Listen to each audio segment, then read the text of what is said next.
As you know, Idaho has thousands of public acres to explore, many in the backcountry, off the beaten path. There are dangers that you should be aware of, though, before you head out. Especially in the winter. Tonight, our Tammy Tremblay kicks off her backcountry survival series, focusing on avalanches, how to prepare for them, and how to survive. An avalanche comes quickly with little warning. Luke Youngberg was caught in one last year. You can actually kind of hear avalanches when they break. It kind of sounds like thunder. He was snowmobiling Mount Baker with a group when they heard it. About 30 seconds later, we look over and there's a 6-foot wall of snow coming at us. What was that like to see that much snow coming at? It was scary. I've never seen anything like that in my life. Their snowmobiles were buried and broken, but they were okay. It really shows how much, force an avalanche has. Cody Monroe owns CM Backcountry Rentals and Adventures in McCall. Always go out with a riding partner, never ride alone. He took us out with Youngberg to look at avalanche risks for those most susceptible: snowmobilers, skiers, and snowboarders. We're up here kind of northeast of Brundage Mountain. Pretty deep up here in the backcountry. Elevation 6,800 feet. The slope just under 30 degrees. It is beautiful once you get up here, but there are dangers as well. Oh yeah, there's dangers everywhere here. To find out what we're dealing with, the pair starts digging a pit. This is how they monitor the layers of snow, all 7 feet. They'll send the results to the Payette Avalanche Center to give a real person account of the conditions. So each storm, it got really wet and maybe rained a little, and then it froze, and then we got another foot. This is concerning. It's a crust layer and could cause the snow on top of it to give way, sparking an avalanche. Pretty dense all the way through. After testing the density, So we'll cut a little pie piece out so it's isolated. And compression. You want it to be bonded, you want it to be grippy. It's pretty solid.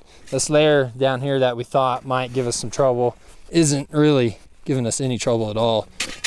Nothing to be too concerned about right here.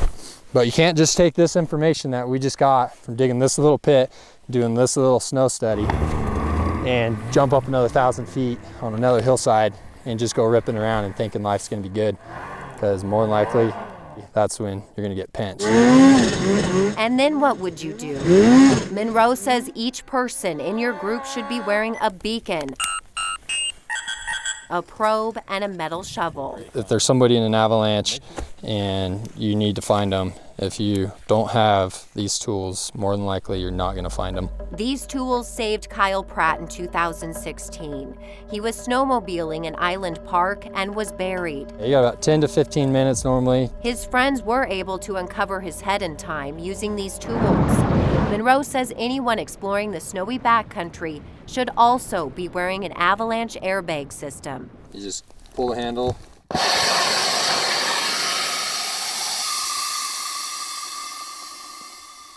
And then you pretty much got a giant balloon around you. Hopefully it's gonna keep you on top of the snow and keep you alive. If you don't, you will most likely be buried. Monroe himself has been on a rescue mission. Right behind you, Derek. This was in the Valley County Mountains 2 years ago. Buried to his neck. When I got to him, he was almost gone. And we dug him out and called Two Bear Air out of Montana, and they came in and long lined him out, and we saved his life. A frightening situation no one wants to be in. These guys urge you to be prepared before hitting the fresh powder off the trails. And first and foremost, err on the side of caution if the danger seems high. You can always find a place to have fun. Tammy Tremblay. You can always wait another day. Idaho's News Channel 7. Skiing this time of year is very big for many of us who live here in Idaho. Before hitting the slopes, we know to dress in layers, wear head and eye protection, and use good equipment. But what else should we have with us to be prepared on the mountain? Tonight, our Tammy Tremblay continues her backcountry survival series, focusing on ski resorts. hitting the slopes is an Idaho pastime. A lot of us stay inbounds, enjoying the marked runs. Others are looking for access to the backcountry. Once you leave these gates, you're actually into the Forest Service. John Postlethwaite is the director of ski patrol and risk management here at Bogus Basin. He says there are added dangers out here that typical inbound skiers can even be faced with. When we start seeing snow like this, we start running into that issue of someone seeing a powder line, going for that powder line, unknowingly ducked a rope, and Bogus Basin being at the top of the mountain means there's a long way to go that can drag you away from this mountain. And you can find yourself stuck with brush, trees, and gullies. Gets packed out, people get wallowed in and have a tough time getting out. It happened to Remington Kendall a few years ago. He unknowingly skied out of bounds and was found 14 hours later. The Parma High grad tells us, "I wasn't prepared as this was a last-second trip. Was just going to take a couple quick runs. Lesson learned." Here's what you want to have in a small day pack before you head out. Food and water, some form of navigation, sun protection, and illumination like a flashlight.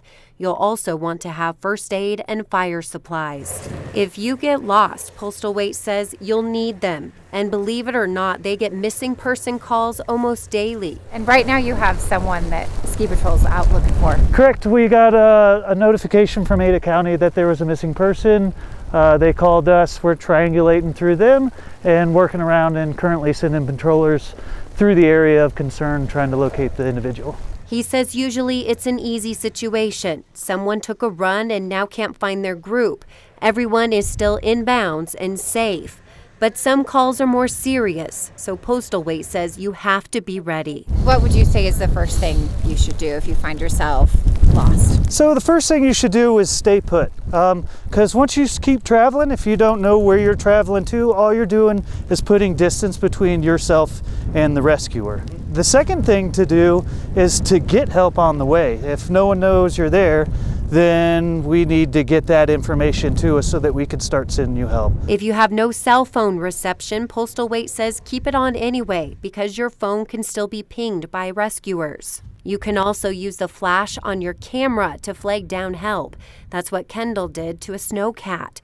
But what if nothing seems to be working and day is turning to night? So at that point, you want to just create a barrier between you and the elements. A perfect place for you to hunker down would be a big tree like this. Finding one with a lot of branches, it'll protect you from the elements. Also, there's a lot of snow here. You can see it's easy to kick down. And this right here, if you create just a little bit of a cave for yourself, it'll help protect you until help arrives. But if you stay put and conserve that energy and stay warm and stay dry, that's going to give us a larger window to come out and find you. Postlethwaite says they'll get to you as soon as they can. If you're out of bounds, the local sheriff's office will take over the search. Idaho Mountain Search and Rescue may also be called. The conditions, though, have to be taken into account. We want to make sure our rescuers are safe, so safety of the team before we go out. And that's how we assess if we're going to be able to attend to that incident that evening, or maybe we have to put some other precautions into place to make that safe for the rescuers. In Boise County, Tammy Tremblay, Idaho's News Channel 7.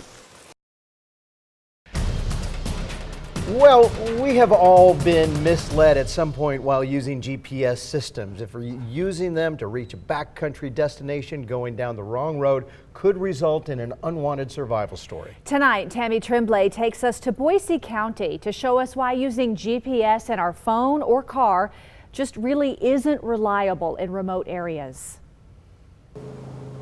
Idaho has beautiful, remote areas to explore. Many of us depend on a global positioning system or GPS to reach them. Getting directions to Grimes Creek Road. We have so many routes. This is one of hundreds of routes that is on a GPS, but it's not passable by a vehicle in the winter. Boise County Sheriff Jim Kazmark took us down Grimes Creek Road. We stopped the truck before the road got difficult. Here's a good example of somebody who's gone through the maintenance. You don't know if they've got stuck back here or not. And then people who aren't familiar with the area or don't have the right equipment can look at this and see, well, somebody else did it.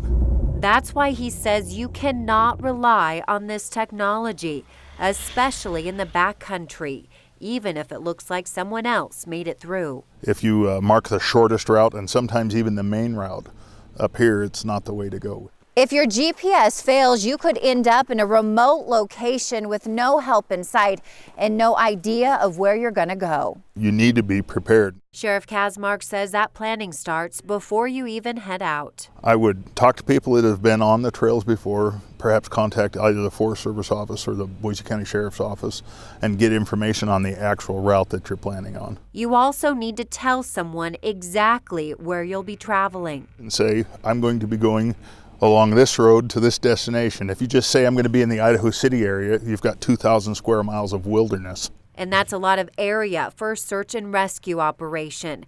They happen out here weekly. And so they get stuck in the mountains and we have to go get them. Those could be resolved in a matter of hours, and we've had some that have been multi-day operations. Idaho Mountain Search and Rescue gets called in to help dozens of times every year. Well, the best thing is you want to stay with your car. And if you have the ability to run your car, you want to run it for a short period of time, making sure the exhaust is clear of any snow so that you're at least warm and then could be sheltered from the elements. Christensen says you also should have a survival pack ready to go before hitting the backcountry, even if you're just planning to drive through it. You want to make sure you have appropriate clothing for it.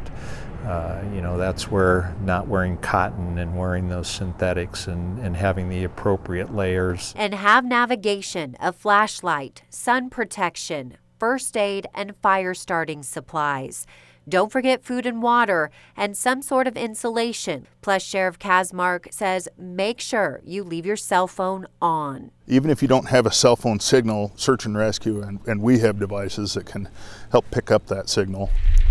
A lot to think about for a scenic backcountry drive in the Gem State, but it could make all the difference. There's a rule of threes. You can live for 3 weeks without food, you can live for 3 days without water, you can live for 3 hours in extreme conditions without shelter. But 3 seconds, if you've at least prepared and you have the right equipment, those first 3 seconds are going to give you at least enough confidence to make the right decisions as you start facing your situation. In Boise County, Tammy Tremblay, Idaho's News Channel 7. And in case you missed any of this series, you can watch the rest of our backcountry survival right now on our website. Now to our backcountry survival series. On Sunday, Tammy Tremblay explained how to avoid an avalanche and how to prepare for one. Last night, she showed us what to do if we should get lost skiing or boarding out of bounds. And tonight, Tammy takes a look back at a truly incredible survival story with a powerful message and some survival tips for us if we end up stranded in freezing temperatures.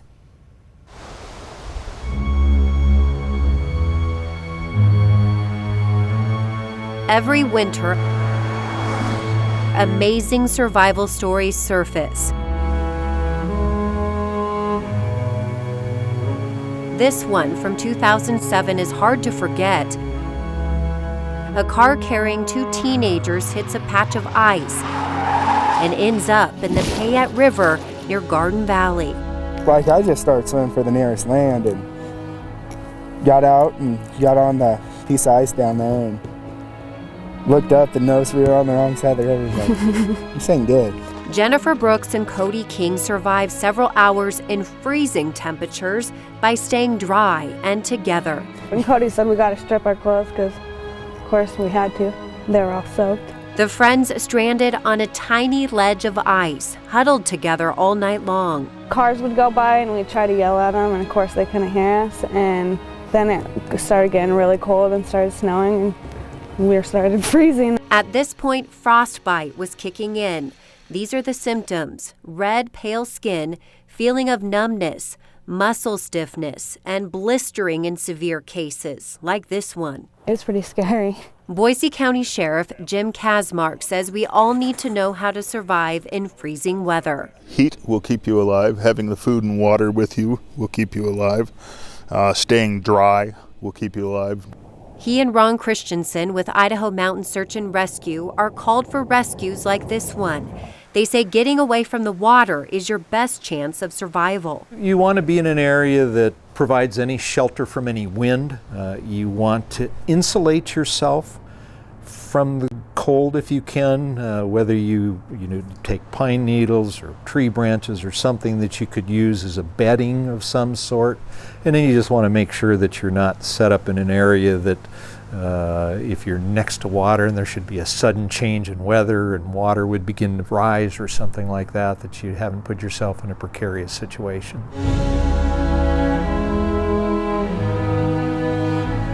For Jennifer and Cody, after making it through the night, they crossed the cold Payette River again and got up this steep ravine. It was the only way we were going to get out, and we just wanted to get warm again. Jennifer and Cody made it to the roadway and to help, never giving up.